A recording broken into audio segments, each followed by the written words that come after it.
The sea was gray when you awoke, not the fierce, foaming gray of stormy waters, but a soft, heavy color like wet wool steeped in silence. The air clung damp to your skin and the breeze was slow, pulling at your hair with no urgency, no rush. To move you, all around was the hush of the world before it stirs.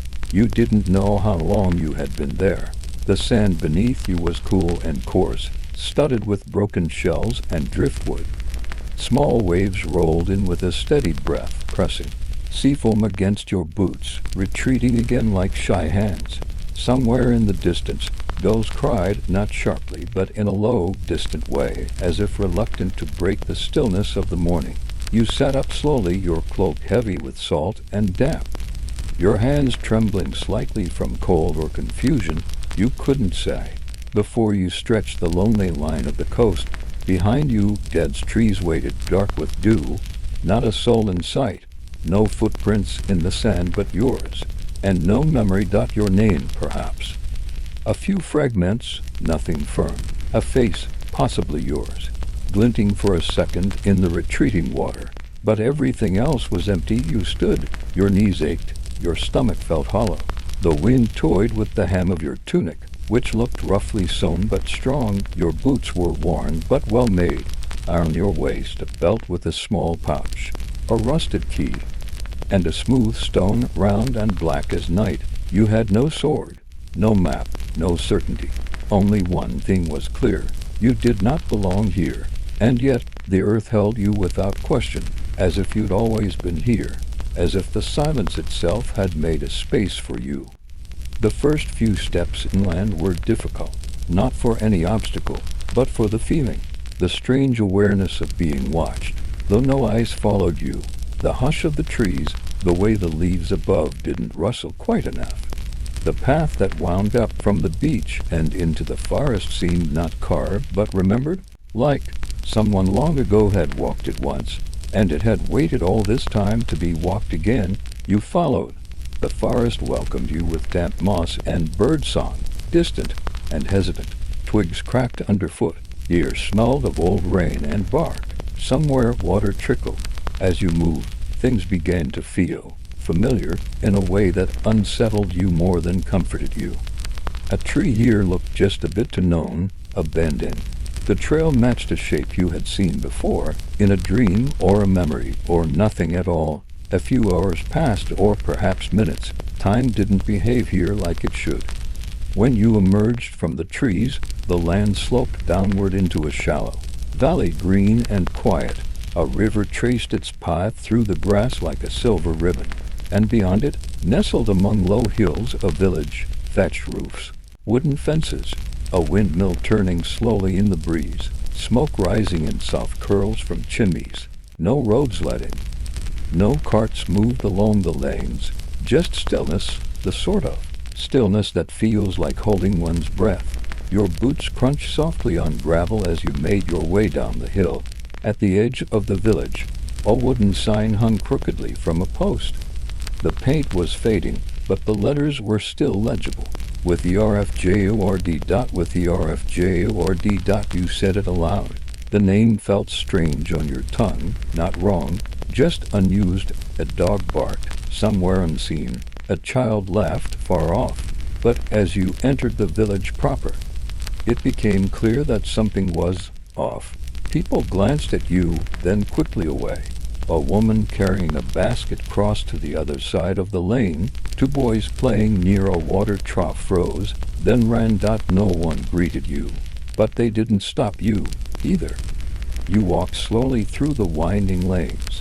Every cottage seemed similar. Wattle and daub walls, thatched roofs, narrow doors.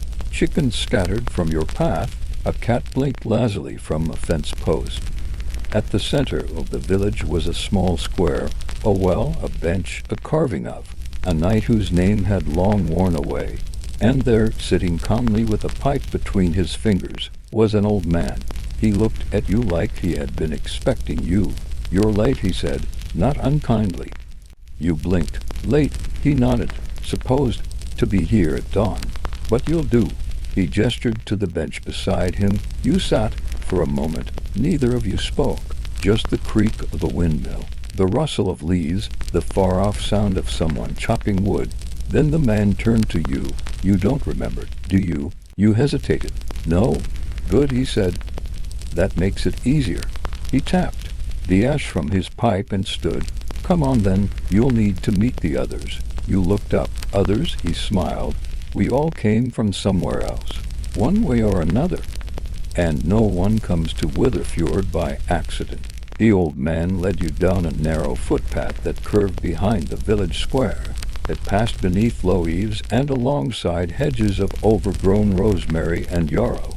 The sun, still low in the sky, bathed everything in the same pale silver light that had greeted you on the beach. The entire world felt like it had not yet woken up. Name's Bram, he said over his shoulder, though he did not turn to look at you. Keeper of sorts. Or maybe just the oldest one left. Depends who you asked. You followed silent. Don't worry, he continued. It takes a while to come back. The remembering. Most folks get pieces. A voice, a scent, a dream of something they never lived. But the rest, that takes time. The path dipped slightly and opened onto a small clearing behind the village, a meadow bordered by oaks. There, scattered beneath the trees like stones around a shrine, were 5 others. They were waiting. Each stood quietly. One leaned on a walking staff, another sat, cross-legged on the ground. A tall woman, arms folded, watched you with unreadable eyes. A girl barely out of childhood twisted a length of thread between her fingers, while an older man stood apart, gazing into the woods beyond. They're like you, Bram said, from somewhere else. Some other time, you looked around slowly. Their clothes didn't quite match the village folks. Subtle things, boots that laced differently, fabrics dyed in colors the others didn't wear. A manner of standing, perhaps, a way of watching. They remember, you asked? Some more than others, he said, but it's not the remembering that matters. It's what you do with what's left. The tall woman stepped forward first. Her voice was calm, but her eyes were sharp. You were found near the sea. You nodded. She held your gaze a long moment, then gave the smallest bow of her head. Then it has begun. The others exchanged glances. What has? You asked. Bram scratched at his beard, looking suddenly tired. You've heard the phrase, haven't you? The tide returns what it once carried away. Happens every generation or so. A soul gets misplaced, slips between cracks in the world, and the sea, clever old thing that it is, brings it back. You frowned. So I'm lost. No, said the girl with the thread. You're found. A silence fell again, the sort that presses in from the edges, not awkward but thick with meaning and spoken. The older man finally turned. His voice was gravel and wind. Have you dreamed yet? You hesitated. No, not yet. He gave a slow nod, as though that was expected. You will, he said. You felt a shiver then, not of cold, but of certainty, of something old brushing against your mind like a forgotten melody. The word dream rang inside your ribs like a bell struck in deep water. There are no proper roads here, only foot-worn paths through grass and moss. After your meeting with the others, Bram leads you farther west, past the last of the cottages, and into open fields dotted with sheep and the low hum of bees. The light remains strange, neither the harsh white of noon nor the golden cast of evening, but something soft and in between, like the world here has its own clock. You do not ask where you're going. You simply follow. The air grows cooler. You approach a low hill, green and round like the back of a sleeping giant. Its face is obscured by brush and ivy, but Bram parts it with practiced ease, revealing an old wooden door set into the earth. It is cracked and warped, bound by black iron hinges that weep rust. There is no lock, no handle, only a symbol carved into the center, something circular with branching lines like roots or veins.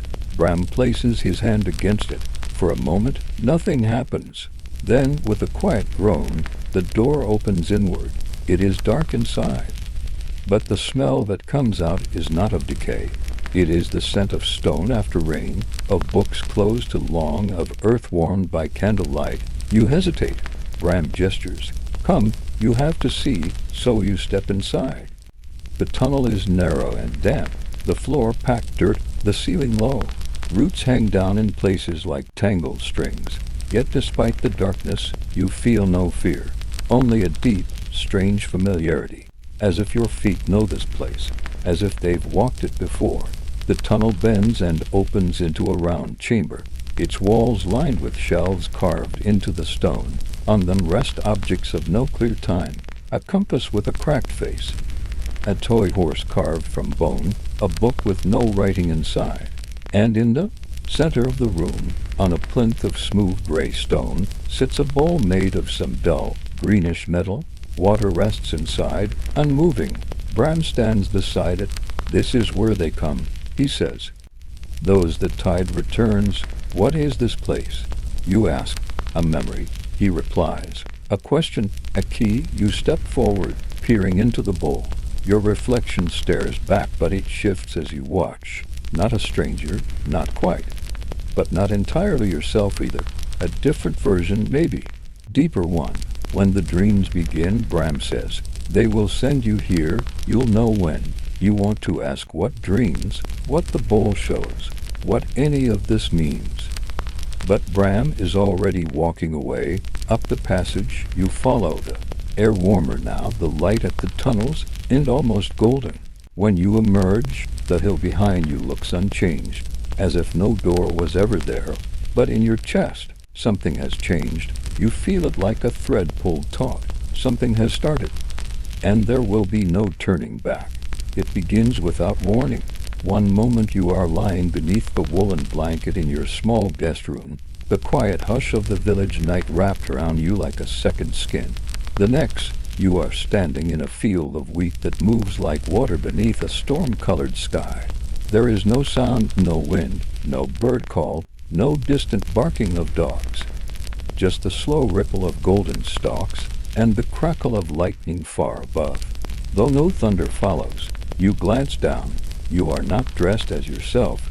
A tunic of rough spun hangs loose on your shoulders, damp with sweat.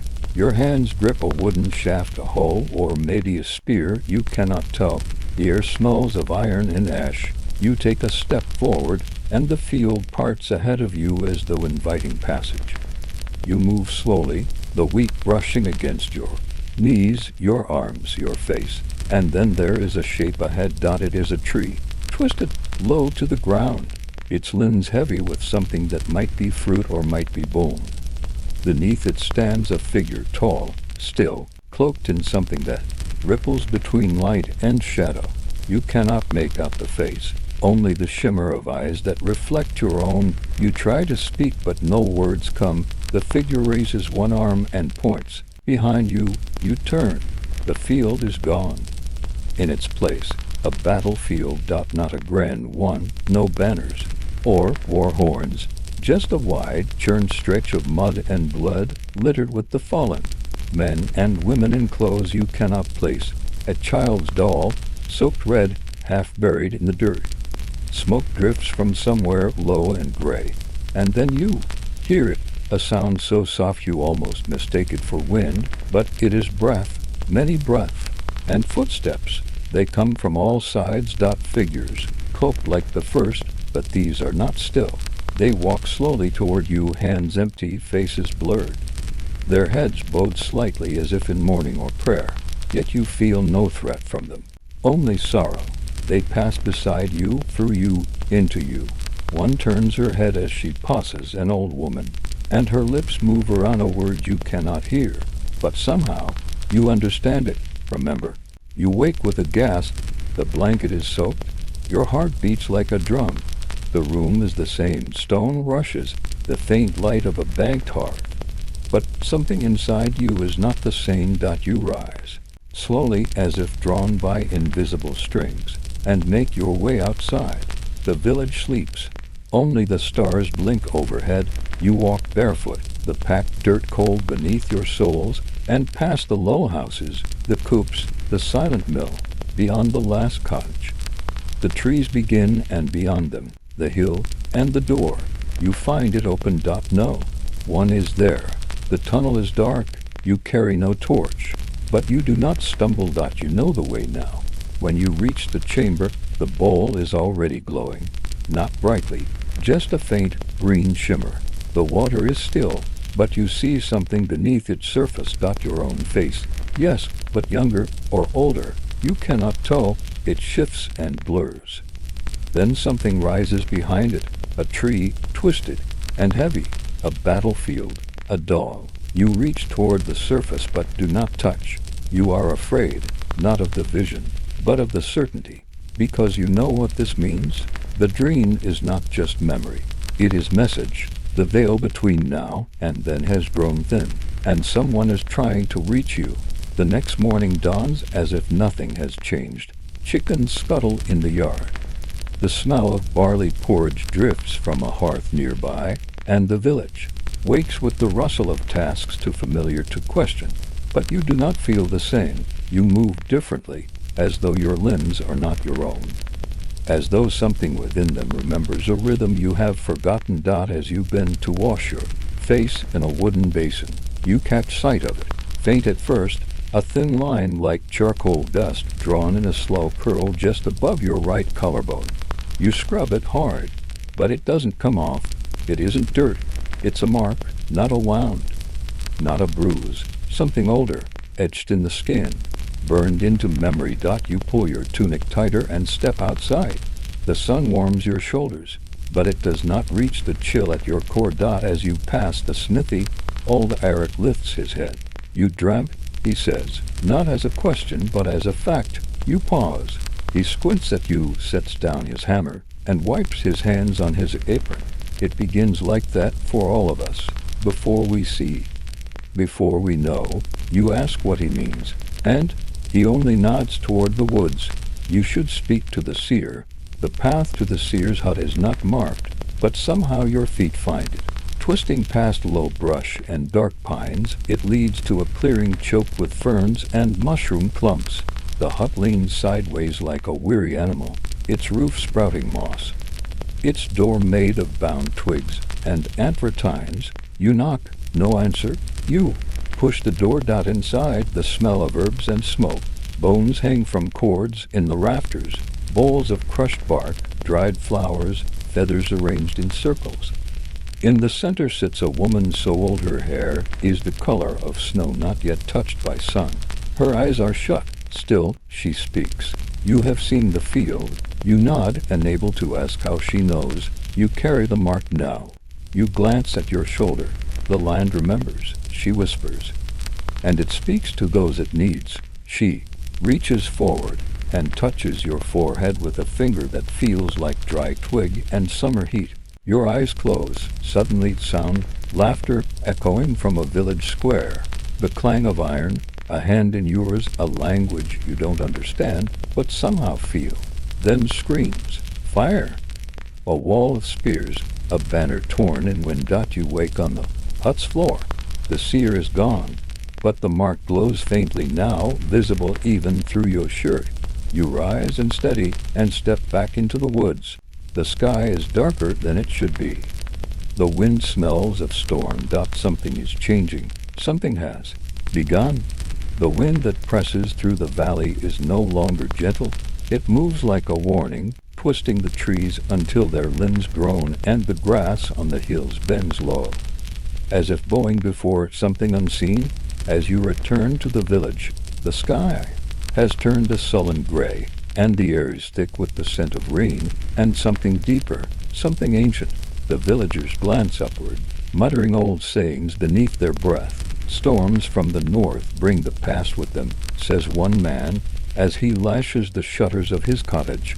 Children are called indoors. Fires are stoked higher than usual. But it is not just weather they fear. You walk the edge of the pasture where sheep huddle beneath the hedgerows, and you spot something strange near the crest of the northern hill. A line in the grass, blackened, scorched, not from fire, from lightning, perhaps. But the shape is too clean, too deliberate, a spiral, etched into the earth, a symbol, and at its center, a shard of stone, standing upright, as though driven into the soil by invisible hands. You kneel beside it and reach out, hesitating before your fingers brush the surface. The touch is brief, no more than a blink, but the feeling is instant, a pulse, low and thrumming, like a drumbeat in the bones of the world. In the just crowd, your mind again. Warriors in heavy cloaks, their faces streaked with ash, a vast hall built from whalebone and black timber. Voices chanting in a tongue not your own, but somehow lodged deep in your memory. You stumble back, heart racing. Your Mark Burns. You cover it quickly and turn downhill. That evening, the village gathers in the longhouse, a low hall of timber and turf where stories are told and disputes settled. Tonight, no one speaks of goats or thatched roofs or the usual quarrels. All eyes are on the elders. At the hearth, Eirik stands, leaning on his staff. There's talk of the old stones stirring, he says, and the winds that walk without shadow. The room is silent. A young woman clutches her baby tighter. A hunter fingers the hilt of his knife. You are called forward. All heads turn. Someone has seen your mark. You feel their eyes settle on your shoulder like weight. He is touched, says the midwife. Not cruelly, not even fearfully. Just knowingly. And so you speak.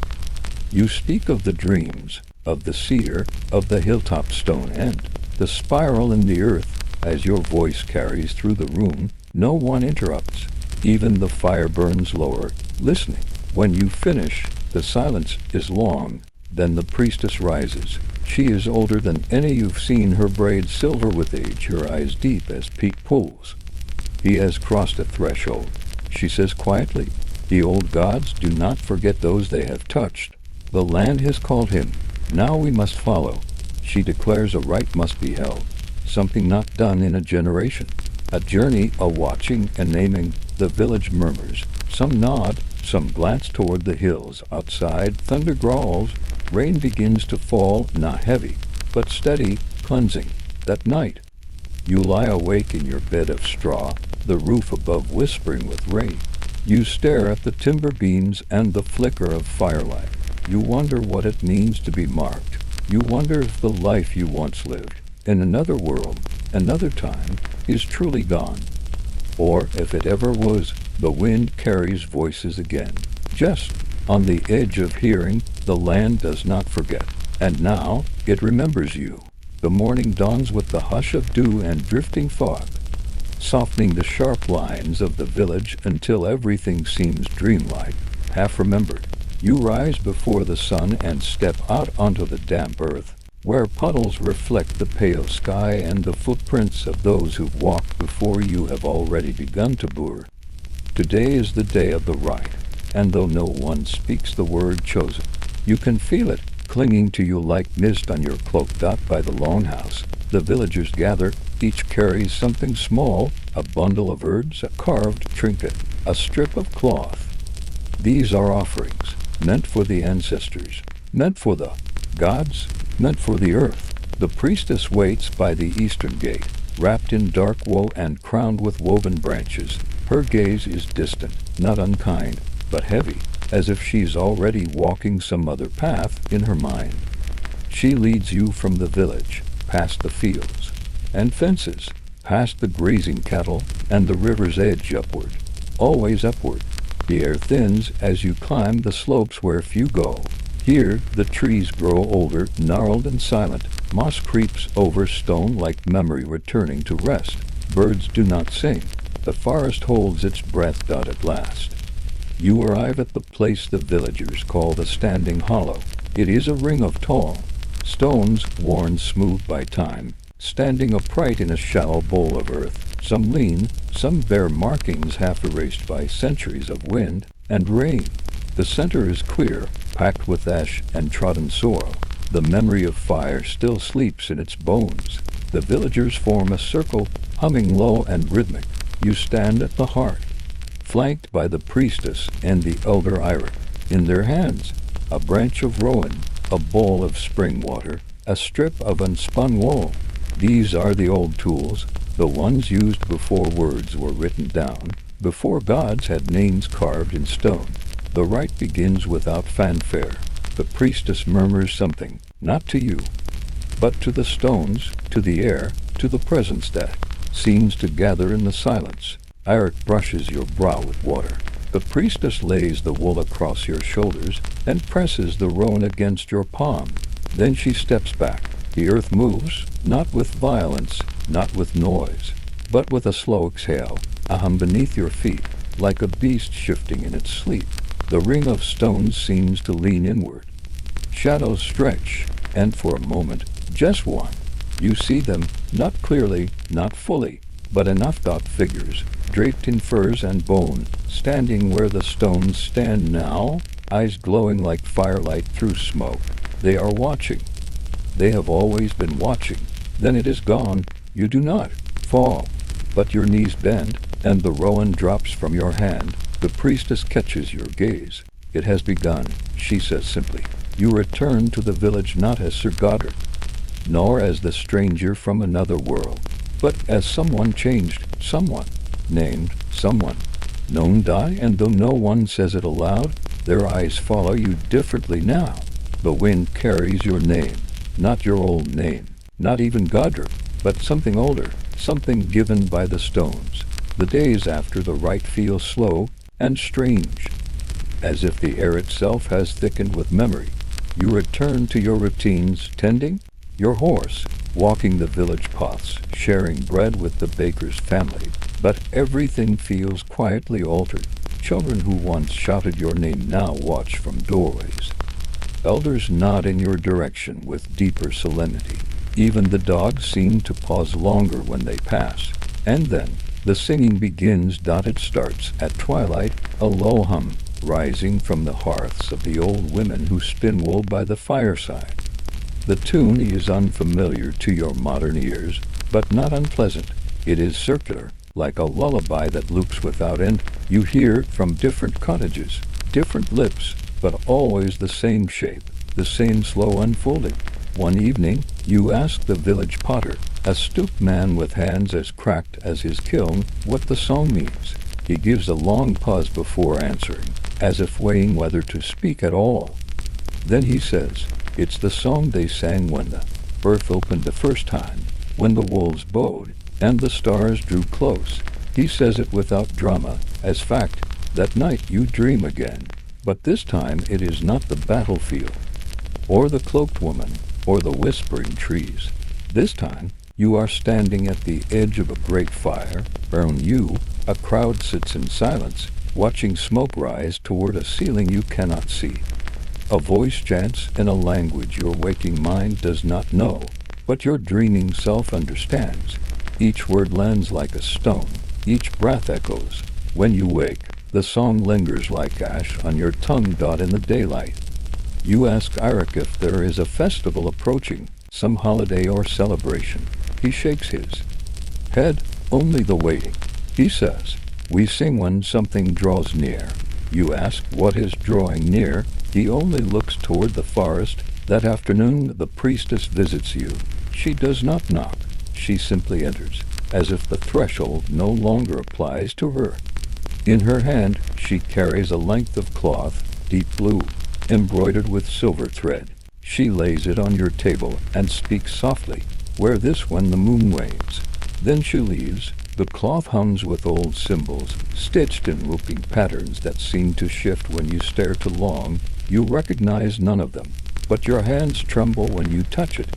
That evening, you walk past the training yard, where squires once called you mentor. They fall silent when they see you. One bows, the others follow. You are still a knight, still a man of sword and shield, but something is waking in the land, and it is waking in you too. The wind shifts, not the kind of shift you'd mark with flags or cloaks, but a deeper stirring, the kind that bends trees not from force, but from memory.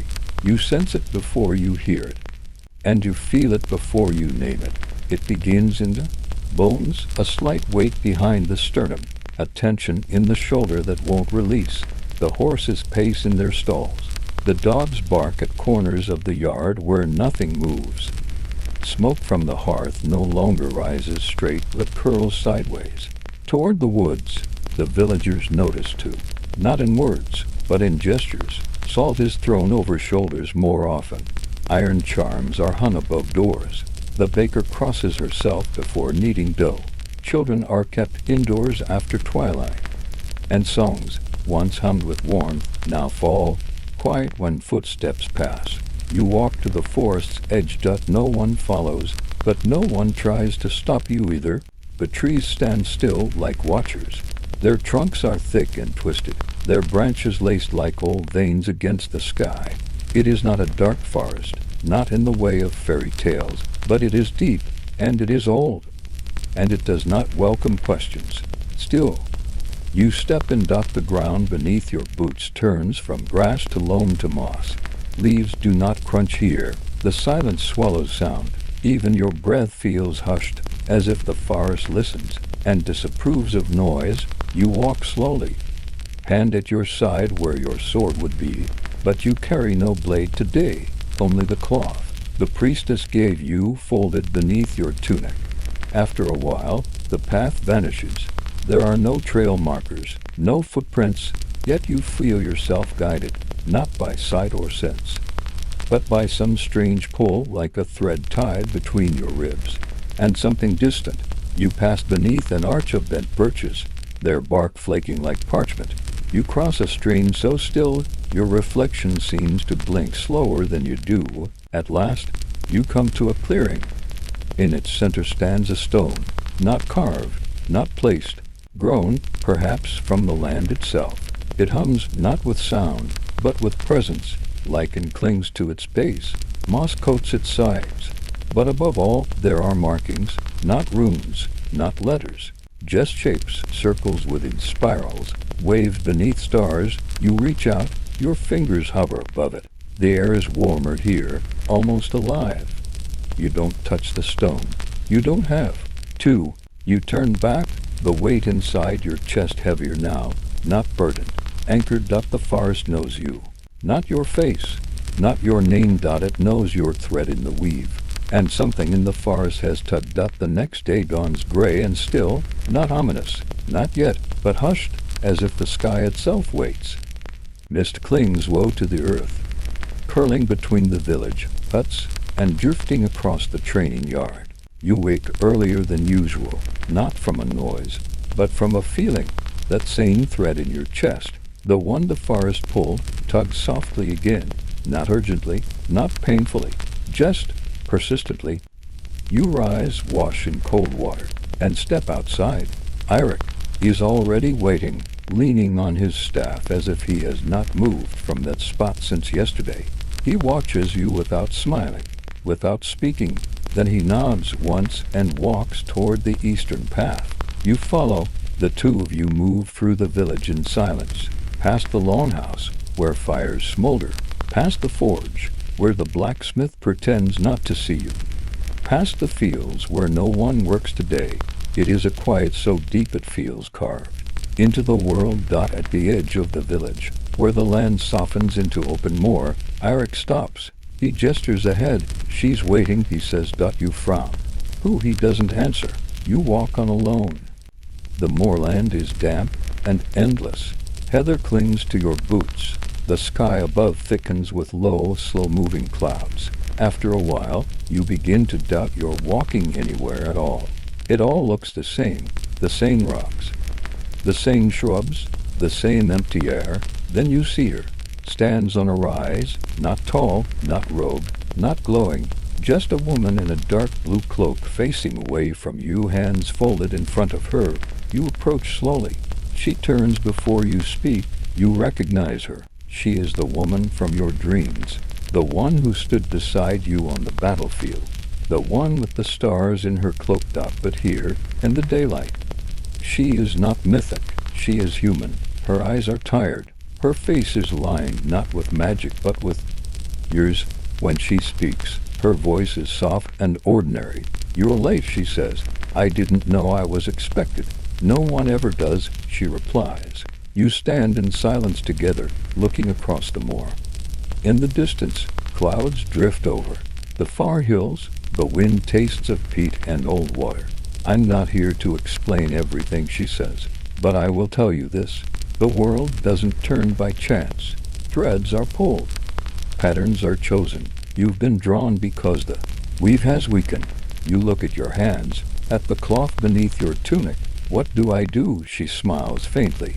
You keep walking, you keep listening, and when the time comes, you stand where you're meant to stand. That's all for now. She presses something into your hand, a stone, small, smooth, warm despite the air. When the winds change, throw this into the fire. Not before. You look up, but she is already walking away, across the moor, her cloak catching the wind. You return to the village just as the bell begins to ring. Not the mule bell, not the alarm, the morning bell. Someone has died, and everything you thought you understood begins to shift again. The bell tolls slowly, its voice heavy and hollow as it rolls through the village, brushing against the eaves of houses and sinking into the still morning mist. One ring, a pause, another. It echoes with the finality of something ancient and known. You have heard it once before for the old fisher who passed in winter, but this time the rhythm is different, slower, lower, measured not in grief, but in omen. As you cross the square, people begin to gather, faces drawn, movements slow. The baker's wife wipes her hands on her apron but doesn't speak. The blacksmith's hammer rests idle. Even the children stay close to their mothers. No one is shouting. No one wails. It is a quieter grief, heavier. At the center of it all lies a body, covered in a simple woolen cloth. The form is unmistakably a man's, broad shoulders, worn boots still on his feet. The cloth rises just slightly with the breeze, and beneath it you glimpse a braid of pale hair, streaked with silver. The elder Torvald, not the first you'd expect, not the frailest, not the sickest. Torvald, who walked the woods daily, who knew every stone, every bird call. Torvald, who taught the youngest how to weave traps and the oldest how to remember songs. Eirik is already kneeling beside him, his hand resting gently on the still chest. Art, someone whispers. No, Eirik replies, his voice carries oddly well. Something else. You step closer and crouch. There's something under the elder's nails, black, like ash. You pull back the cloth a little more. His face is peaceful, but there's a strange mark along his neck, not a wound, but a line of deep discoloration, like something pressed or drawn upon the skin. You glance at Eirik. He meets your gaze, but says nothing. That evening, the village holds its rites. They do not burn their dead here, not this deep in the forest. Instead, they bury them in a grove to the west, marked by standing stones older than the longhouse itself. You walk with the others in silence, bearing torches. Torvald's body is wrapped in linen, placed on a bier of woven branches. One by one, each person lays something beside him, a feather, a stone, a carved rune, a song. When it is your turn, you hesitate. You feel the weight of the stone still tucked in your pocket.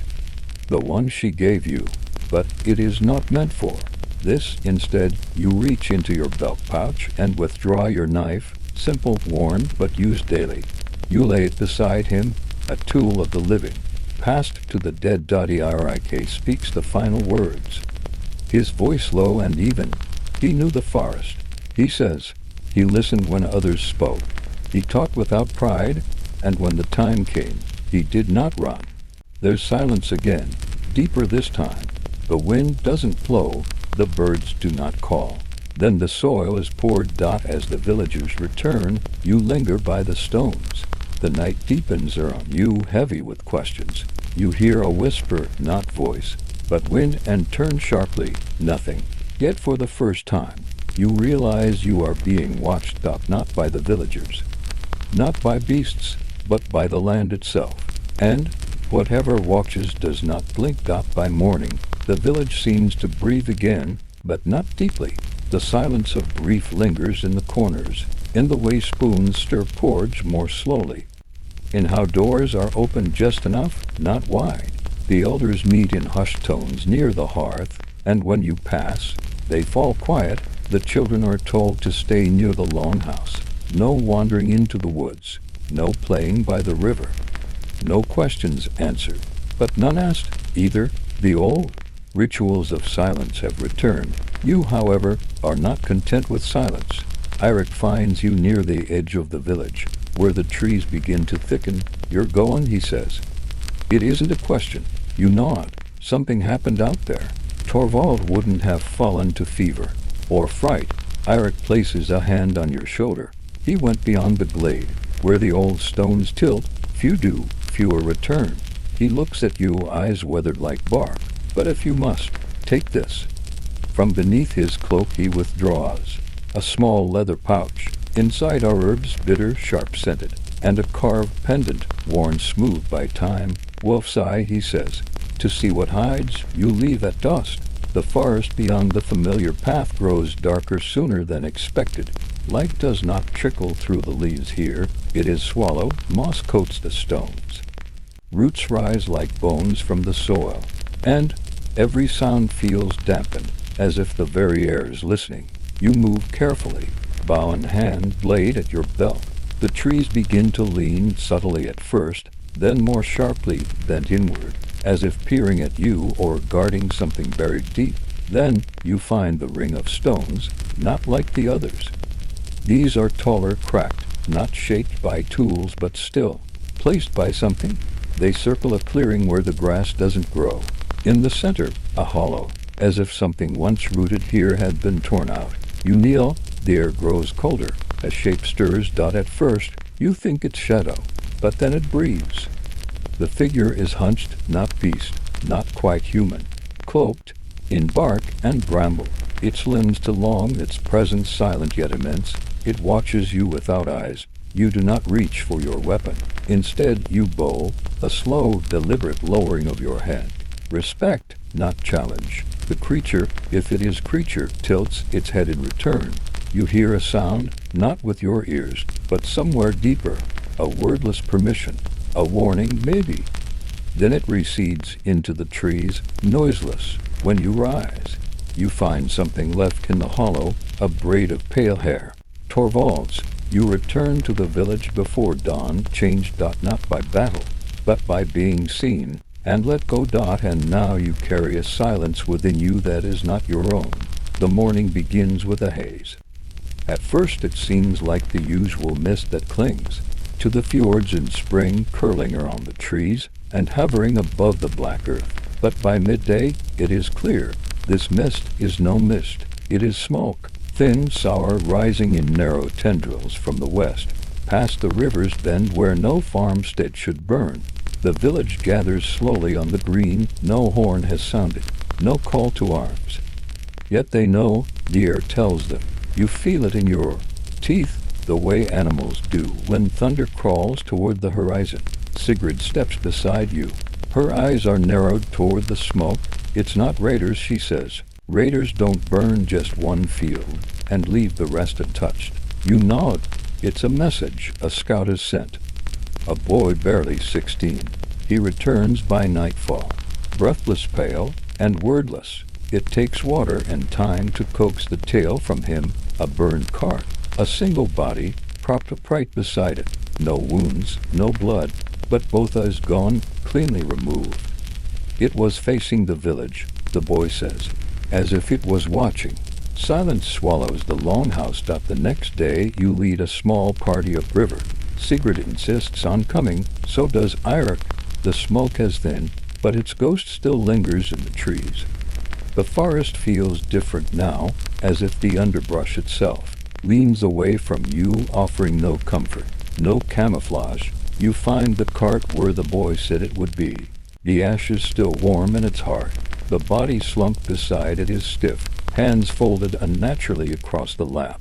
The eyes are gone, yes, but the face is not twisted in fear. It is serene. A token is nailed to the wood beside the corpse, a bundle of reeds tied with red thread, old magic, forbidden things. Eirik steps back the moment he sees it. This is deeper than we knew, he murmurs. You bury the body. Not because you must, but because leaving it here would feel like a promise.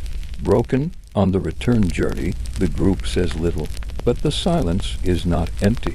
It is heavy with unspoken dread, with memory already forming, the kind that will settle into story, passed quietly at firesides, with lowered voices. That night, the villagers gather again. The hearth burns low.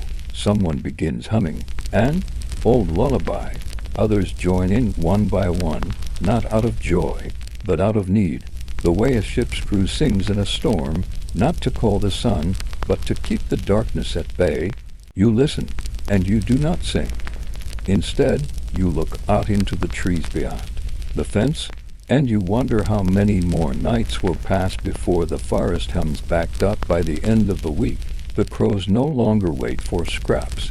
They circle the village in greater numbers than before, not just above the middens, but over the training yard, over the longhouse roof, over the well, watching, waiting. Their calls are not cause, but something sharper, closer to speech, too many for coincidence, too deliberate for comfort. The elders say nothing of it, but the children whisper stories, that the birds carry souls, that they bring news from gods, that they remember faces. You begin to see them, even when you close your eyes. One morning, before the sun has risen, you wake to find a single raven feather placed outside your door, dry, black as pitch, curled at the tip like the edge of a flame.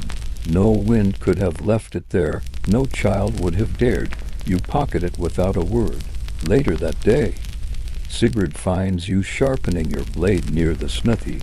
They mark you, she says. You glance up. The birds, she continues, they choose one, sometimes, someone who will walk the border between this world and whatever's waiting. You do not ask what that means. You already know.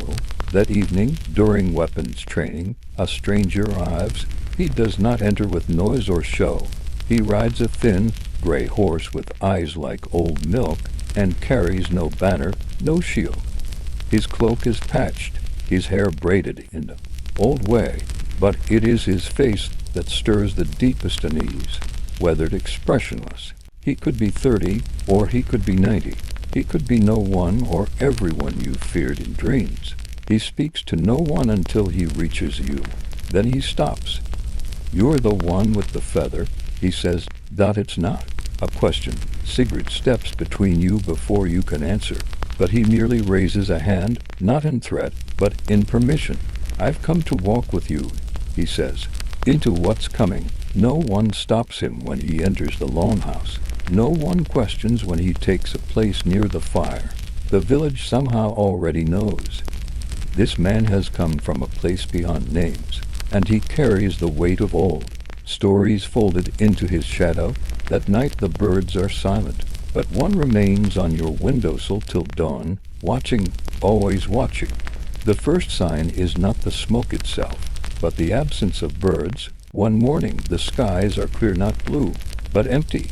No wing beats, no cries, no flicker of movement across the thatch of the longhouse. You stand outside with a bundle of firewood in your arms and feel something in the air has shifted. It is not fear, not yet, but it is the kind of quiet that settles before a storm. By midday, smoke does rise, a thin black column beyond the tree line, too far to be from any village cook fire, too still to be a field burned by design. It smears the sky like a dark finger pointing toward something unspoken. The elders gather at once, and for once say, do not speak in parables. There were watchers on the border, says the old seer, but now something crosses. The stranger, the one who rode in with a voice like dry leaf, stands at the edge of the hall, silent as always, but he nods. That evening, the warriors are summoned, you among them. The meeting is brief. The smoke is seen by all now, and what lies beyond it cannot be ignored. Sigrid places a hand on your shoulder before you leave the longhouse. Her grip is firm. Her eyes do not plead. You know the land, she says simply, and it may know you. You ride out with 6 others into the trees. The woods are strangely still, and the path, once so familiar, feels warped. You pass clearings that weren't there before. Fallen trees lie in unnatural patterns, as if pushed, not by wind, but by some heavy, dragging force. The smell of ash clings to the wind now. Not wood smoke, not hearth. Something older, something burnt from deep below. By dusk, you find what remains of a hunting cap. Tents flattened, spears snapped, a fire long gone out, leaving only black circles in the moss, and markings carved into trees, etched into stones, spirals, eyes, runes too old for the village tongue. One of your party, unholder, barely of age, steps toward a stump with a carved handprint on it. He reaches toward it, almost in trance. The stranger stops him. "No farther," he says, not loud, not angry, but final. You set no camp that night. Instead, you circle close, back to back, eyes outward. The forest groans around you, branches twist somewhere, not far, something breathes. The stranger says nothing more. But just before dawn, he pulls the raven feather from your pouch. When did he take it? And lays it gently on the forest floor. It glows faintly, then turns to ash. Whatever waits ahead is no longer far away. It has begun to wait. The path narrows as you press deeper into the forest. Morning never truly arrives here, only a pale, silvery gloom that seeps between the trees like fog. The sun dares not enter. Moss thickens on the trunks. Roots snake across the trail like veins. The air is wet with the scent of rot, of iron, of something older than soil. You ride in silence, hooves muffled on soft ground, the horses twitching with unease. None of your companions speak. Even the birds are gone now, utterly, impossibly absent. And then, just as you begin to wonder whether the forest itself has swallowed the world, you see it. The one-eyed tree. It rises from a shallow dip in the earth, taller than the rest. Its bark white as bone. There are no leaves, only bare, twisted branches that claw upward like a frozen scream. And in the center of its trunk, not carved, not painted, but grown, is the unmistakable image of a single, open eye. It watches you. No one needs to say a word.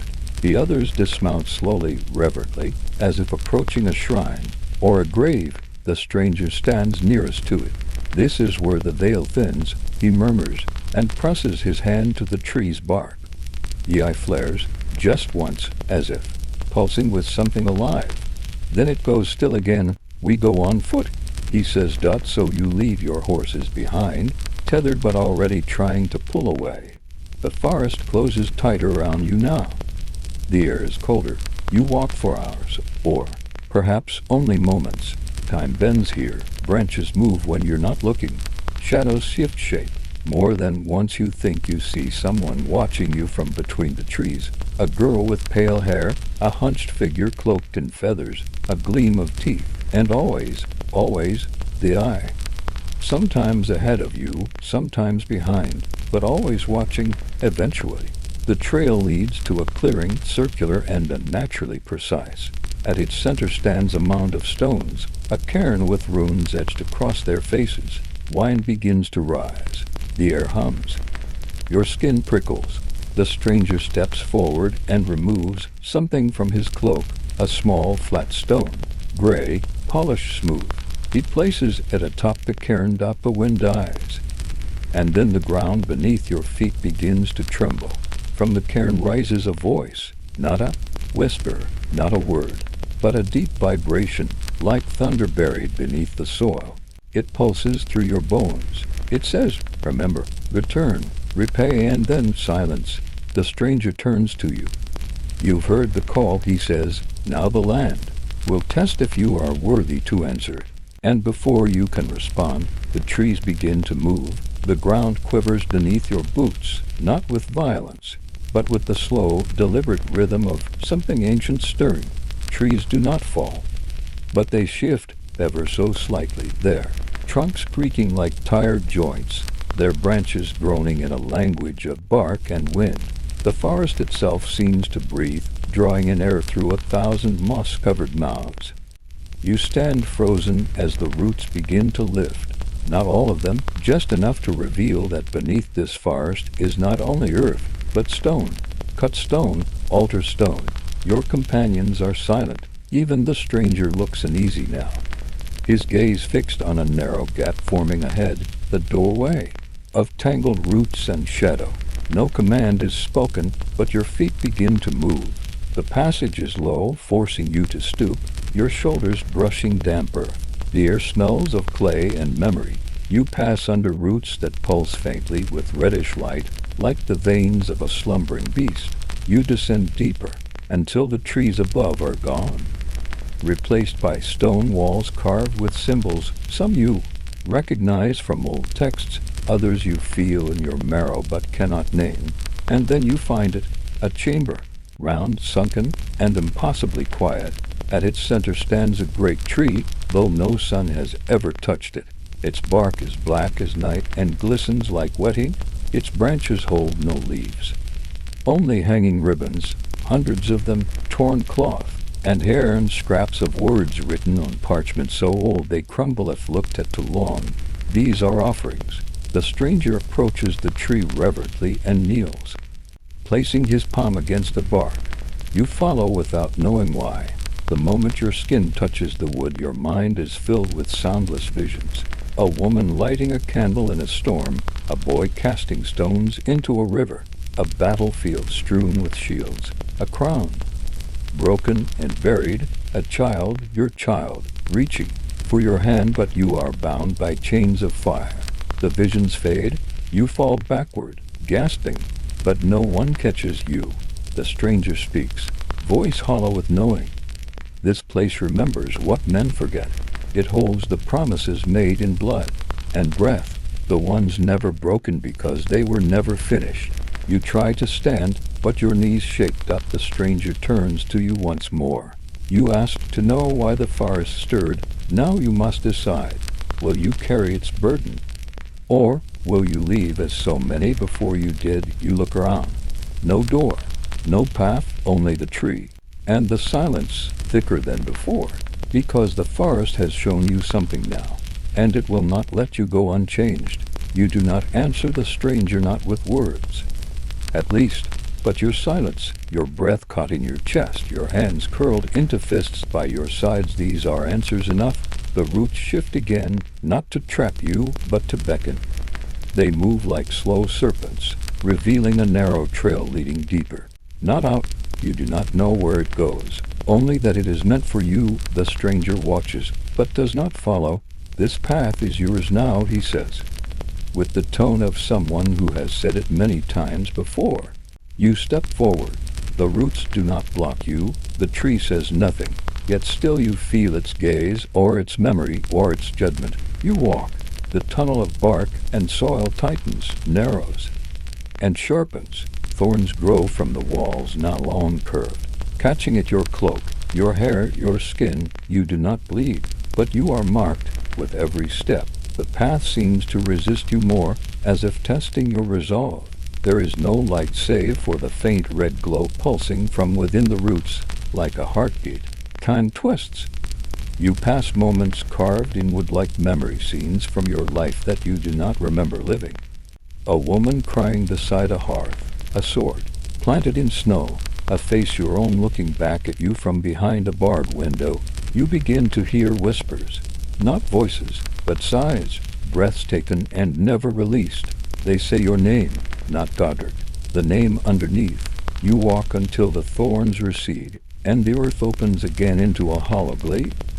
And there she stands, the woman from your dreams, cloak of stars, pale, not with age, but with something older. She says nothing, only looks at you with eyes that reflect no flame. In her hands is a blade, not a weapon of war, but of choice. It is carved from bone and wrapped in ivy, its edge sharp enough to divide memory from flesh. You take it. No words, no oath, just understanding. You kneel and drive the blade into the soil, as if planting something. It resists, then yields. The earth trembles, not in pain, but in release. And somewhere, far above, in the world of men and walls and duties, a bell tolls, not for death, for return. You awaken in your bed at the manor, not straw this time, but linen. Your hands are clean. The tree is gone, but you know it still grows in you. And when you rise and take up your sword again, you walk not only as a knight, but as the bearer of memory and the keeper of something forgotten, something that now breathes with you. The morning after your journey into the glade is unlike any other. The air is thick, not with mist, but with stillness. Even the birds seem hesitant to break it. You sit up in bed slowly, not out of weariness, but reverence, as though rising from prayer. The world feels changed, but it is not the world that has changed. It is you. Your chamber is as it was. The wooden stool, the hearth long gone cold, the tapestry unmoved. Yet there is something unfamiliar in the familiar. Your sword leans against the doorframe, as it always has, but now you hesitate. Before taking it, the hilt feels warmer than it should, as if it remembers being replaced into the soil. Or perhaps it remembers being left behind. You move through the manor as though passing through a dream. The servants greet you with bowed heads and soft good mornings, but none ask where you've been. Either they do not know or they know better than to ask. Got outside, the sun is bright but strangely distant, its warmth diluted. You find yourself drawn to the chapel not in urgency, but in longing. The path to its door seems longer today, every step echoing like a drumbeat within your ribs. When you enter, the priest is already there, kneeling silently by the altar. He does not turn to greet you. You kneel beside him without a word. For a long time, there is nothing but the crackle of candlelight and the faint creak of old stone. Then, at last, he speaks so softly you're unsure if he has. You buried it, didn't you? You do not answer. You do not have to. He nods, more to himself than to you. Good. That is the only way forward. You want to ask him what it was you buried, what it means to carry a blade made of bone, to see visions in tree roots, to feel the breath of a forest that no longer speaks, but instead you bow your head.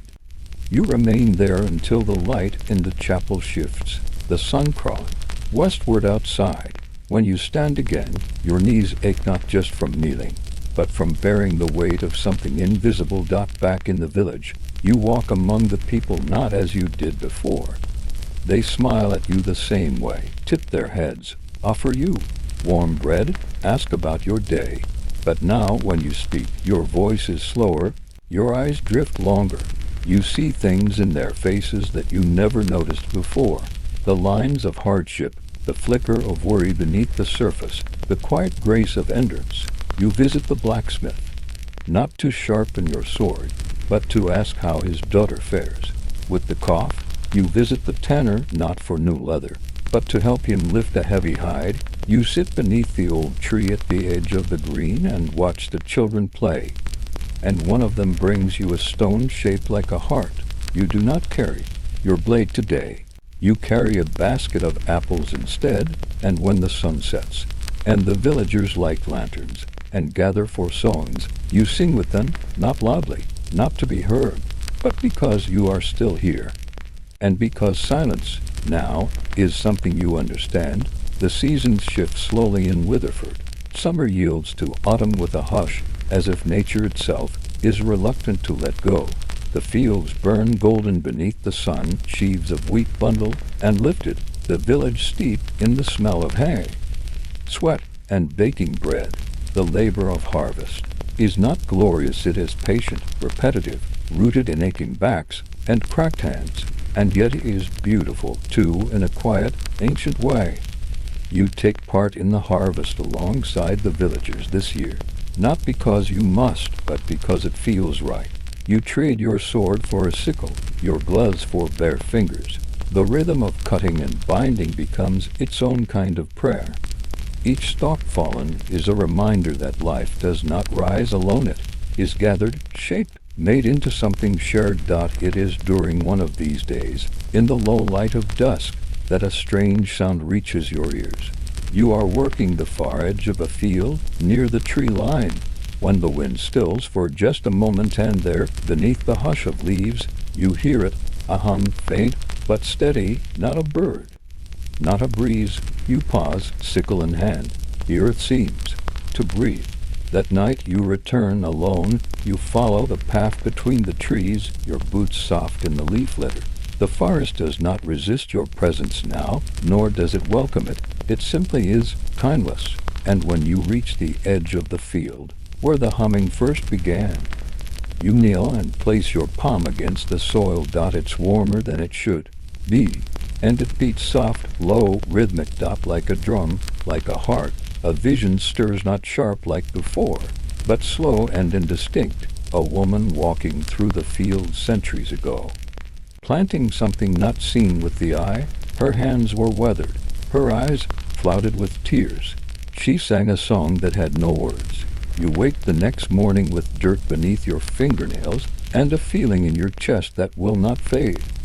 The villagers speak of old field songs, of stories their grandparents told, about how some places remember sorrow. They say the edge of the forest is not cursed, just waiting for someone to listen, for someone to kneel. So you do. Each evening you return, you tend the edge of the field with care, removing rocks, gently pressing seed into soft furrows. No one tells you what to plant, you simply follow the rhythm. Some days, others come to help, a boy who lost his father last winter, a woman who has no children, but sings lullabies to the trees. No one speaks of what they are doing, but the field grows. Not fast, not brightly. But deeply, and as it grows, the hum returns not louder, but fuller. It is no longer a whisper, it is a voice, not in words, but in warmth. Something beneath the earth remembers you, and you remember it. The first frost comes quietly, as it always does in Witherford, one morning. The village awakens to a silver sheen coating the fields, each blade of grass etched in white lace. The breath of cows hangs like smoke in the air. Children press their fingers into frozen puddles and marvel at how the water holds its shape. There is no announcement, only stillness, only cold.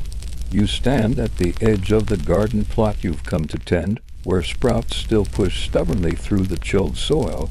The hum has quieted, but not disappeared. It has changed, deepened. It feels farther away now, not lost, but waiting, like a friend behind a curtain, like a story between lines of text, something beneath, between, within. That morning, you visit the village wise woman Agnes. With her tangled gray hair and hands that always smell of thyme, she listens as you speak of the field, the vision, the beat beneath the soil. She nods slowly and pours tea brewed with ash leaves and juniper. Her cottage is filled with the dried remnants of summer lavender bundles, onion strings, jars of rose hips. There are places, she says, where the past and the present don't part cleanly, where time layers itself like quilts. That field of yours, it's old, older than this village, older than roads. It remembers every hand that ever reached into it. You ask if that's dangerous. She laughs softly. No, not dangerous, but not safe either. You leave her home with a small charm of twine and rowan wood, which she presses into your hand without explanation. That night, you dream of the field again, but this time, it's winter. Snow falls silently, and something waits beneath the frost. The next morning, you find footprints near the edge of the field. Their feet, human, but the prints begin at the middle of the soil and vanish before they reach the trees. No one in the village claims them. You kneel where they appeared. The ground is warm again, just slightly, and the hum returns not to your ears, but to your chest. A pulse, a memory, a whisper. Not yet, it seems to say. And so you wait. Days pass. Frost deepens. The village prepares for the dark months. Meat is salted. Windows are stuffed with wool. Fires are stoked and banked. In the hall, people gather to mend clothes, tell stories, and share silence. You join them, your presence a quiet part of the whole. Children fall asleep in corners. Men sharpen blades without urgency. Women card wool with steady rhythm. It is a world without spectacle, and yet it fills you. The field, though still, feels close, watching, not with menace, with memory. And then, one night, in the deepest cold, you hear it again. Not the hum, a song faint from the trees, a woman's voice, wordless, familiar. You rise and follow it down the path, past the stones into the dark. But you are not afraid. You understand now this land does not forget. It holds everything, every joy, every grief, every name, even yours. Winter tightens its grip around Witherford. Snow falls thick and slow. blanketing the village in a hushed white that mutes every sound, the usual clatter of hooves, the bark of dogs, even the creak of wagon wheels seem to vanish beneath the weight of snow. Time itself feels slower now, stretched out like candle wax melted and cooled in thin layers. Days blend together short, dim, and quiet. Nights arrive early and stay long, and yet, beneath it all, something stirs. The villagers continue their daily rhythms. Bread is baked, water is fetched, wood is chopped. They gather in the longhouse, not because they must, but because they know the power of warmth shared. Even those who speak little find solace in being near others, in silence, in soft songs, and the creaking of floorboards, and the occasional burst of laughter. You become a part of this web woven in with the thread of their lives, but even here you feel the pulse again. That ancient hum from the field has not vanished beneath the snow. It has merely changed, transformed. It no longer beats like a distant drum, it smolders now like a coal buried deep in ash. Quiet, but hot, alive. One morning, with snowflakes still drifting in the dawn, you walk alone to the edge of the woods, where your garden once reached into the earth. The path is nearly hidden now, snow bending the branches down like boat heads. The plot is white, motionless, but your feet know where to go. You stand in the center, and you wait. A breeze stirs, light but sharp, and then you see them shapes, faint, half-seen, not ghosts exactly, but echoes. A woman planting, a child laughing, a man singing to the soil. The generations before, not in full form, but in presence, and they are not gone, they are here, with you. You press your palm into the snow, it melts instantly beneath your touch, revealing the dark, living soil beneath. The fire has not died. That evening, you speak to no one. You eat in silence and return to your chamber early. But you do not sleep.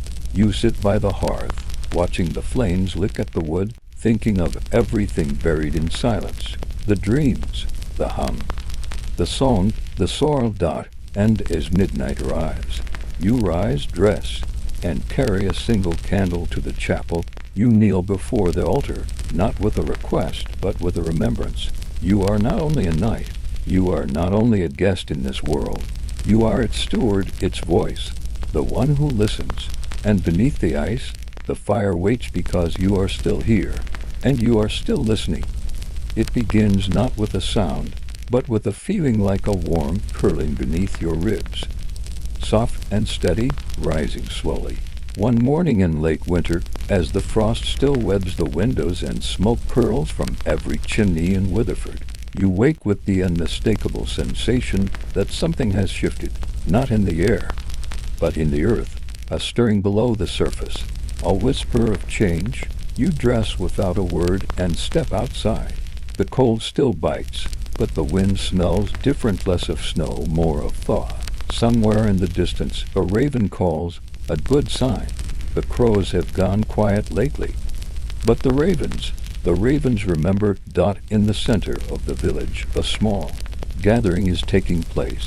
The elder woman who tends the mead hall is passing around jars of preserved fruit from last summer. The blacksmith's apprentice shares honey saved from the last harvest. There is no festival, only a quiet exchange, as if everyone feels it. The waiting season is ending, slowly, carefully, but certainly. You return to your garden, your patch of land, and clear the snow gently from the surface. Beneath it, the soil is dark and damp, already releasing the scent of promise. You kneel and press your palm flat against the earth. The hum is stronger now, not a song exactly, but a rhythm, a pulse. You remember what the priest once said about the forest, the land, the dreams, about the voices that speak. If you listen, and you do, you listen, and you hear it, not words, not language, but something older, a lullaby of seeds, a melody carried by roots, a harmony that begins before speech and continues long after. Later that day you sit by the fire and begin carving, not a sword hilt, not a shield rim, but a simple tool, a spade, shaped by hand, fitted with care. The villagers watch but do not ask. They know the planting will come, and the one who listens will be the first to break the earth that night. You dream of your old world, of blinking screens, of buzzing phones, of clock hands racing nowhere. You wake before dawn, heart steady, hands open. There is work to do, quiet work, honest work. And beneath your feet, the song continues soft, low, patient. It is the song of the seeds, and it is waiting for your hands. The sun rises slowly behind the hills, casting its light not in blazing triumph, but in quiet invitation. Pale gold spills over the snow-dampened thatch, slips through the bare branches of the trees, and pulls softly in the hollows of the garden. The frost still clings to the edges of stones and fence posts, but it does not bite the way it once did. There is something forgiving in the air now, something yielding. You are already there, boots planted in the cold soil, breath clouding in the hush of morning. Round you, the village still sleeps. Even the roosters have not yet crowed, but the earth is awake. You can feel it. You kneel without ceremony, fingers pressing into the thawed ground. The first furrow you draw is uneven, shallow. Your hands are not yet steady, but you do not stop. Line after line, row after row, you mark the garden as the light grows behind you. And when you finish, you sit back on your heels, not in exhaustion, but in reverence. You retrieve a pouch from your belt, one given by the healer, filled with seed, simple things, beans, peas, onions, the kind of food that sustains rather than dazzles. One by one, you place them in the soil, covering each gently with your hand, as if tucking them in for sleep. A breeze stirs, carrying the smell of smoke and damp grass. Somewhere, a bell tolls. Morning has come. Behind you, a child appears at the gate, one of the baker's boys. He says nothing, but kneels beside you and begins to press seeds into the next row. Others arrive as the sun lifts. A widow with a sack of last year's garlic. A carpenter's daughter with carrots, even. The old blacksmith with a handful of squash seeds wrapped in cloth. No one speaks much. There is no need. By mid-morning, the garden is full of hands and footsteps, breath and warmth, laughter in the quiet places. It is not a feast. It is not a battle. It is something more enduring. The beginning of a season. The return of the hum. The memory of what was never truly forgotten. As you look around at the dirt-streaked faces, at the bent backs and steady hands, you feel a kind of peace that is not loud or triumphant, but deep, rooted, real. You are not dreaming. You are not pretending. You are here. And the garden, now stirred and planted, opens to the sky like a song written in green and brown. Tomorrow, it will rest. The next day, it will rise. And soon, it will grow. It begins before the sun. A hush in the air, broken only by the crunch of frost beneath your boots and the slow breath of the sleeping village behind you. You carry no torch. The stars above are enough. And ahead of you, a mist clings low to the ground, curling around the bare hedgerows and fence posts like a creature not quite ready to retreat. You pass the chapel, quiet and solemn, and walk onto your patch of earth, your garden, though you have never quite called it that aloud. The gate creaks as you open it, not out of neglect, but from use. You step inside and feel it again, that subtle welcome, a hum in the soil, a warmth that does not belong to the weather. The rows are still bare, but in your mind's eye, they are not. You see them green, golden, growing. You see the onions pushing through in narrow blades. You see the peas reaching with curling fingers. You see the beans climbing higher, taller, toward a sky that seems more generous now than it ever did before. You kneel and place your hand to the soil. It is damp, but not hard. Cold, but not unkind. This, then, is the moment, the first planting, not ceremonial, not grand, just a seed, one small seed, pressed between thumb and finger, held above the earth like a promise. You push it into the soil and cover it gently, and you wait. There is no thunder, no divine sign, but something changes, a breath, a shift, a sense of being watched, but not by danger, by memory, by hope, by every hand that has done this before. The garden is not yours. It never was. It belongs to the land, to the time, to the silence between stories. But today, it welcomed you, and you answered. By the time the sun rises, your fingers are stained, your back aches, and your knees are damp with earth. You lean against the fence and watch the mist rise. Watch the light slip over the hill and feel something you have not felt in a long, long time. Stillness. Not emptiness, not absence, but stillness. And within it, a heartbeat. The garden at dawn, alive. And so are you. By late morning, the chill has lifted from the valley, and the scent of earth gives way to something warmer. Wood smoke curling from chimneys, faintly sweet with the scent of dried birch and alder. You walk slowly back through the village, boots muddy, cloak dusted with straw, but no one looks twice. In this place, this life, there is no need to explain where you've been. Everyone knows. The planting has begun. Inside the manor, the hearth has already been lit. The great stones around it radiated gentle heat, and the logs crackle quietly beneath the hanging pot. A woman kneels before it, someone you recognize, not by name, but by rhythm. She has tended this fire for decades, perhaps. It is not only hers, but she treats it as such. You nod to her, and she nods back without words. There is no need for them. She ladles out a simple broth into a wooden bowl, handing it to you with rough hands. The scent is of leeks and barley, something you might once have passed over without thought. But here, now, it is everything. You sit on the low bench beside the fire, bowl warm in your hands, and watch the flames. Others enter in slow succession. First the stable boy with straw still in his hair. Then the old shepherd who has walked with the same limp since winters. First snow, a few squires, a mason's apprentice.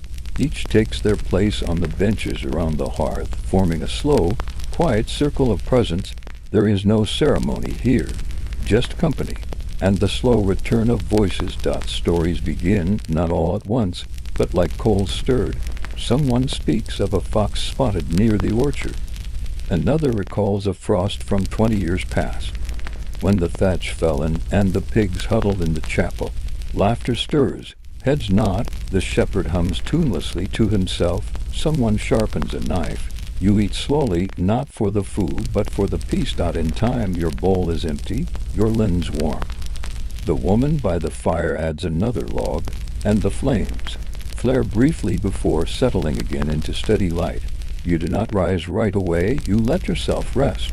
And as the quiet folds around you, you understand what this hearth truly means. Not just warmth, but return. Not just comfort, but continuity. It has burned through births and deaths, through winters and famine, through feasts and silence. It has waited for you. And now, with the garden planted and the day unfolding, you know this much: you belong here, and the fire will always be waiting. By the time the stars rise again, you are standing outside. The manor behind you is dim and quiet now, its hearths low, its halls emptied of sound but filled with warmth. You step out into the night, not with purpose, but with instinct, drawn by the stillness, the kind that only deepens when everyone else has gone to bed. The sky stretches wide above, scattered with stars you once knew the names of, but which now you only feel, as if each one holds a memory you haven't yet recalled. The wind is light tonight. It slips between the trees and across the fields with gentleness, tugging at your cloak, brushing your face like a whisper from the past.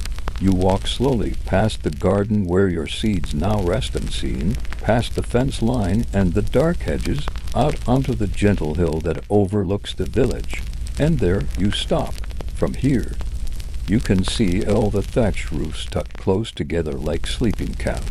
The twist of the road as it leads to the mill, the dark outline of the forest, ever still, ever watchful. The castle's tower rises against the sky, its top bathed in starlight. Nothing moves, but everything lives. You lower yourself to sit on the grass, still damp from the day's milk. It soaks through your hose, but you do not mind. It roots you, anchors you to this moment. to this strange, quiet world that no longer feels strange at all. Your thoughts wander, as they often do in the hush of night. You remember your first morning here, the panic, the disbelief, the scraping of chair legs on stone, and the weight of unfamiliar armor. You remember the weight of your sword, the ache in your bones, the bewilderment of waking in another life. But tonight, none of that matters. Tonight, you are simply a person beneath the sky. A watcher, a listener, a keeper of a small patch of earth and a place by the fire. You lie back, folding your hands beneath your head, and breathe in the scent of frost and wood smoke, of soil and sheep and spring. The world turns slowly around you somewhere, an owl calls somewhere, a fox watches from the trees. You close your eyes, and in the quiet of this moment, this night, beneath the same sky that once stretched over kings and peasants, over ancient temples and bustling cities, over every hand that ever tilled the soil, you feel it again. Stillness, not the kind that means nothing, the kind that means everything, and you are not afraid. It begins with a scent rich, earthen, unmistakable. Rain is coming. You know it before the clouds gather, before the wind shifts. You smell it in the soil, in the moss-laced stones, in the thatch warmed by days of sun. The sky, once clear, dims to a quiet slate. Birds fall silent. Even the livestock move more slowly, pressing close to shelter, hooves stirring dry straw. You stand by the barn door, watching the horizon. And then, as if the land itself exhales, the first drops fall. It is not a storm. Not the thunderous kind that rends branches and soaks boots through. No. This rain is soft, persistent, thoughtful. It taps gently against the wooden beams, slides down the stone walls, kisses the leaves until they shine. It drips from the eaves in slow rhythm, like a lullaby long remembered, but seldom sung. The world darkens not ominously, but tenderly, like a candle being shaded by a hand. You do not rush indoors.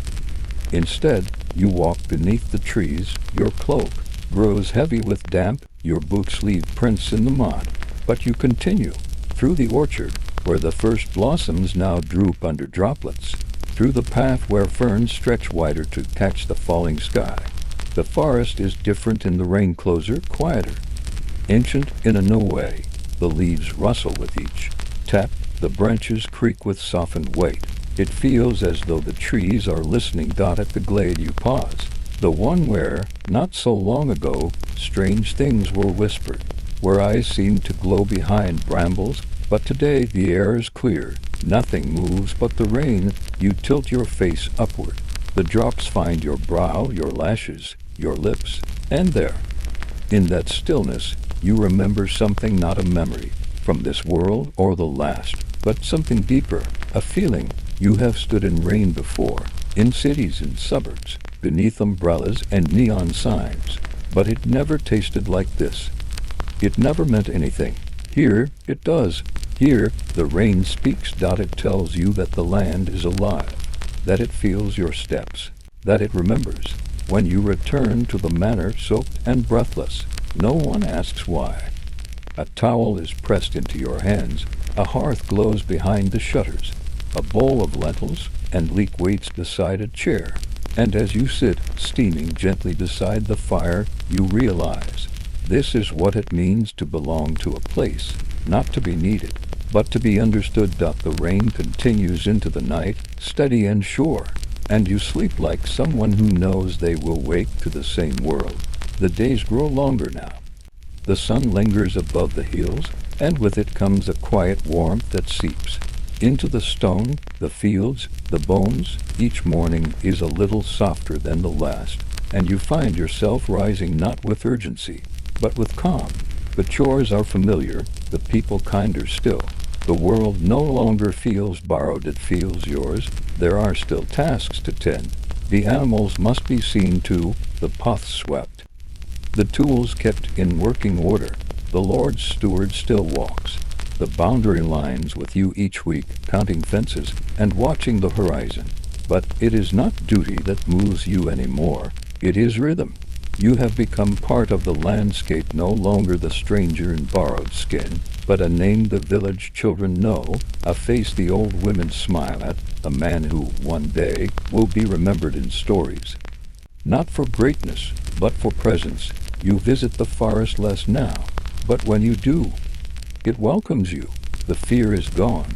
Whatever haunted its edges has grown quiet, or perhaps you've simply stopped hearing it. Either way, there is peace there now among the old oaks and mossy stones.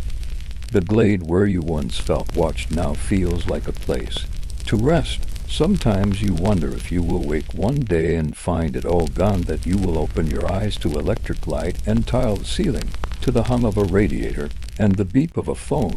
But every day you remain here, that other life feels further away, not lost, just folded away like a letter never sent. Then one evening the boy comes. He is not from the village. His clothes are too fine, his shoes too clean. He rides a pony, too well kept for these roads. He finds you by the well, his cheeks pink with travel. "You're Sir Godric," he asks. You nod. He hands you a scroll bound with red ribbon. "You're summoned," he says simply, "to the city. There's to be a council." The city. The word stirs something old in you, not fear, not excitement, just a knowing. You watch him ride away. The scroll is warm in your hand. You do not open it yet. Instead, you sit by the garden wall and watch the sky change colors. The sun sets in streaks of rose and amber, and behind it, the stars wait. The wind carries the smell of soil and new growth. You close your eyes. Perhaps it is time. Not an ending, just the next bend in the path. And as night settles over the land, you realize that no matter where the road leads, this place, this time, will always live within you. You were a knight. You were a stranger. You became a memory god, and now you are something more. You leave before dawn. The village still wrapped in the hush of sleep. There are no farewells, no crowds, just the quiet crunch of hooves on frost-hardened earth, the soft creak of your saddle, and the gentle swaying of the pony as the road stretches forward. Winding through misty fields and sleepy woods, behind you, Witherford shrinks to a memory. Ahead lies something unknown but not unwelcome. The journey is long but unhurried. Days pass like breath, steady, invisible, essential. You sleep in barns and under trees. You eat bread with traveling peddlers and share fire with a woman herding geese. Sometimes you ride beside other travelers for a while, merchants headed for market, a monk bound for a cloister, a girl chasing the city's lights. None of them ask who you truly are. They only ask where you're headed. The city draws near. Slowly, first the roads grow wider, then the trees thin, then the villages become more frequent places of stone instead of timber, with gates and guards, and people who do not know your name.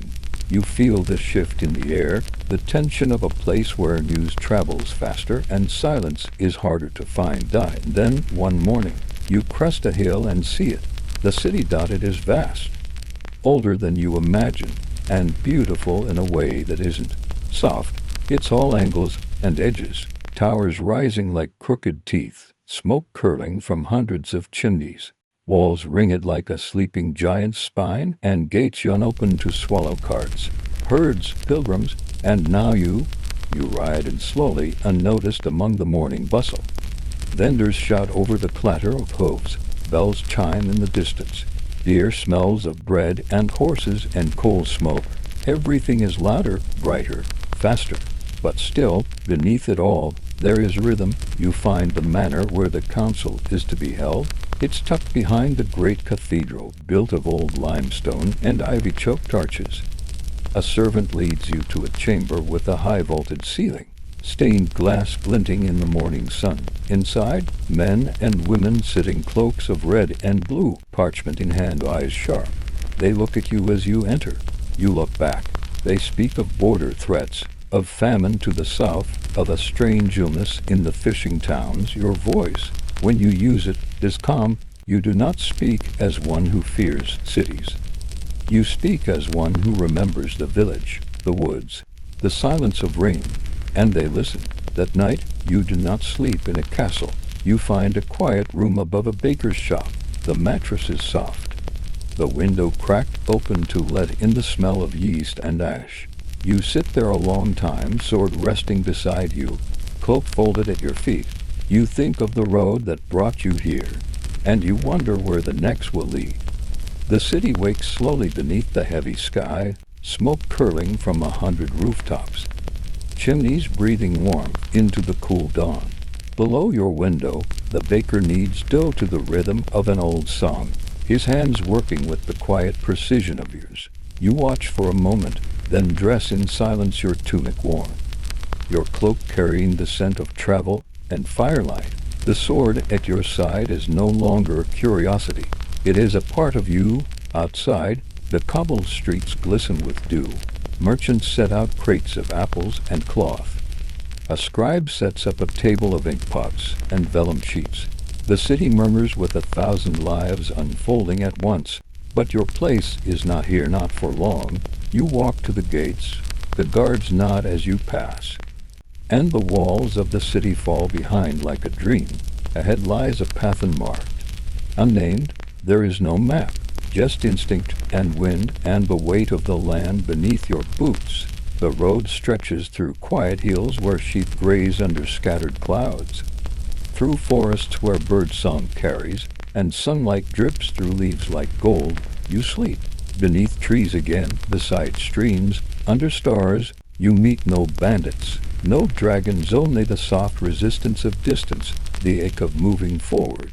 Days pass, then weeks. You come upon a monastery carved into a cliff. The monks there speak little, but offer bread and shelter. You sit with them in silence, your fingers tracing the patterns on the stone walls, your thoughts tracing memories. One monk hands you a candle and says nothing. Later, in the chapel, you light it and feel no fear. You leave with no destination, but something stirs inside you, a sense of rhythm, of duty. Not to lords or castles, but to the land, to the people, who mend nets and sweep doorways, who light hearths in the dark. You begin to help where you stop, a roof patched here, a wounded arm bandaged there, a child calmed after a bad dream. They never ask who you are. You never explain. Eventually, you come to a place where the road ends, where the hills give way to cliffs, and the sea stretches vast and silver beneath the setting sun. You sit and watch the tide roll in, your sword resting across your knees, the wind tugging gently at your cloak. You have no banner, no title, no song written for you. You are still a night. And the world, for all its silence, still calls.